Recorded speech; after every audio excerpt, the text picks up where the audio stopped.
Welcome to the Ray and Everything show where we talk about Ray and everything. I'm doing this fast. I'm doing this serious. I'm on my way to pick up my daughter. I got a couple minutes before I can get her. So I'm just going to do this recording right now. And this is in regards to Errol Spence Jr. loss. And Sebastian Fundora loss. And Lubin loss. All three of y'all are great fighters. Great fighters. I've sat back and watched all y'all and learned a tremendous amount. I've learned a great deal from all of y'all. But the thing is, the in-between fight thing now, not so much for Lubin, because Lubin has had tough outs. He's had tough outs. He's had tough deals. But he's still a great fighter. He still deserves, his flowers as a great fighter. He still deserves to be in the biggest fights. But I'm gonna say this: the three of y'all failed to increase your skills. Y'all failed to increase your skills.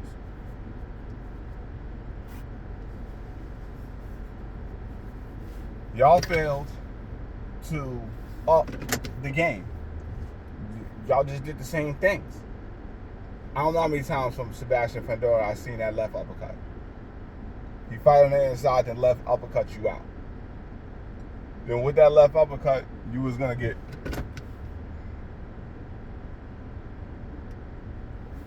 pardon me. With that left uppercut, you was gonna get countered seriously. And they game plan for that. They game plan for that left uppercut. You was throwing it the whole fight. It does very well. I'm not saying you should abandon it. What I'm saying is, you gotta switch up the tendency. Sometimes you gotta throw the straight left hand from the jab. Sometimes you gotta do that. Sometimes you gotta throw the straight left hand from the jab, not the left uppercut. You was living and depending on it, and it was like you live by the three, you die by the three. That's the issue with Sebastian Fundora. He's gonna come back. He's gonna be a champion. He's gonna be a great champion. It's gonna be very hard to beat him. Respect to Sebastian Fundora. Lubin, you had some tough outs. You made a slight mistake in the Charlo fight, and then you lost being a dog fighting against Sebastian Fundora. Your problem was being a dog, not boxing. You're a great boxer. All three of y'all failed at the one point, and I call it the Floyd Mayweather point, which is all three of y'all decided that y'all are gonna just be okay with getting hit. And the name of the game is hit and not get hit. And I don't remember when that changed. I understand being an exciting fighter, but you reserve the getting hit because you just got no choice, but you don't get hit with any flush shots. All three of y'all, Errol Spence, Sebastian Fundora, and Lubin, are too okay with getting hit with flush shots. Not a good idea. Not a good idea at all. Errol Spence Jr. The reason why there's a pause there, because out of all three of these guys, you're my favorite fighter. Out of all of the fighters, you're my favorite fighter.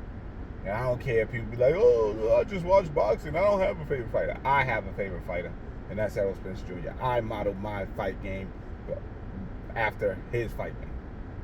Everything I've watched what he's done, and I've learned from him. Errol Spence Jr. You used to, even when you had the fight going backwards, you would fight with your hands up. This fight with Terrence Crawford, I've never seen you try to duck a punch, go up under a punch, and not have your hands up. And I've never seen you this off balance, ever. what was so intriguing about your fight game was not just the jab, but your balance, your ability to have balance and always be in position to throw a punch. And I don't know when you left that alone. Then also, this whole having one hand down or trying to catch the punch that way and not, if you was gonna walk Bud down, you needed to have your guard up. You didn't have your guard up. I don't remember that. And then the 3-punch combination seems to have gone away from you. Like, you didn't double up the jab, and you didn't use the right jab, left straight, right hook. You didn't do that. You didn't do it one time.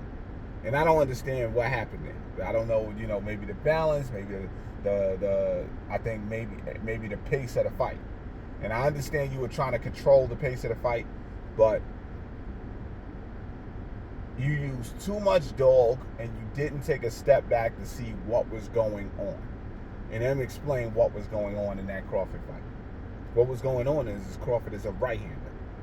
And what they did was he came out southpaw to use his power hand to take the jab away from you. And the fact that you didn't recognize that is baffling to me. But, not really, because I understand that it's different eyes from when you're in the fight as opposed to you just watching it. I think if you do get back in there, if you do the rematch, I think you'll do much better. There's no way that Crawford gets away with that twice, because it's a one trick kind of deal. It's a one trick kind of pony. It's until you guys didn't really look at the tendency, and it was always there.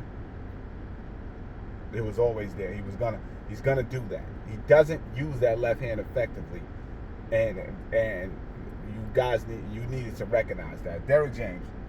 I shouldn't even really be mentioning Derrick James, since I don't really know what the game plan was, but it seems to me that you didn't recognize that Bud was a right-hand fighter, and when he came out as a southpaw, that Spence needed to smother and needed to catch and shoot on that right hand, or smother and counter that right hand. And it's baffling to me. That's why I want to see the fight again. I think you absolutely you don't owe anybody anything. I think it just would be great for yourself, for you to get in there and prove that to us that you are the number one fighter. There's no one better than you. And I think with this loss, these next couple of years, you're gonna come out pretty ferocious. But the point of all of this is all three of y'all need to up y'all game. Spence, you need to add speed to your game. I don't know when you stop trying to add on to your game and was just okay with just doing the same thing. That's nonsense. You're supposed to be getting better. I don't remember just doing the same thing.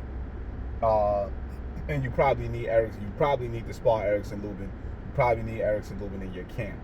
And I think you probably or add Barry Hunter to your camp. When Charlo took a loss and took a draw, he made changes. He added Juan Guzman. He made adjustments. Make adjustments. Add on to your game. Fundora, I know you'll be back. I'm not really worried about you. You're a smart kid. I think you're gonna recognize. I think you already recognize what went on. You're gonna get back in there. You're gonna be a champion. You're gonna be a great champion. I'm not even worried about. I really don't have any more criticism for you. You got caught with a good shot. It happens. Get back in there. Get back to doing your thing. Erickson Lubin, you got a big fight coming up. I suggest you use your speed and box. Don't try to fight this guy. This is a big 154-pounder. This guy really should be fighting at 168, but this guy's getting himself all the way down to 54. He's a big 54-pounder. Get in there and box. The knockout shots come from the shots that they don't see from you boxing. And it's the same thing with Errol Spence. Y'all used to do great game planning. I don't know what happened here. Bud is a great fighter, don't get me wrong, but it's a lot of holes in his game. It's a tremendously a lot of holes in his game. You didn't use a straight left hand at all. And when he was attacking you, you were so worried about that right hand that you was running into that left. Don't allow that to happen anymore. Smother and count on that right hand. I bet you that left hand ain't coming back. And if it does come back, it's going to be very slow. He was using it as a counter. That means you needed to throw combinations and straight punch combinations, and then move and get out of the way. And you were supposed to be using angles, which you didn't do. I suggest you consider boxing too, not fighting, but boxing. You know, there's a difference. With that being said, you know, it's gonna be great to see y'all back, man. It's gonna be great when y'all come back. You know, raying everything boxing, raying everything, just raying everything. If somebody sees this and can tag these guys in this, I don't know. I don't have any followers really. Maybe this will get out into the ethos. Maybe they'll see it. Maybe they won't. Raying everything out.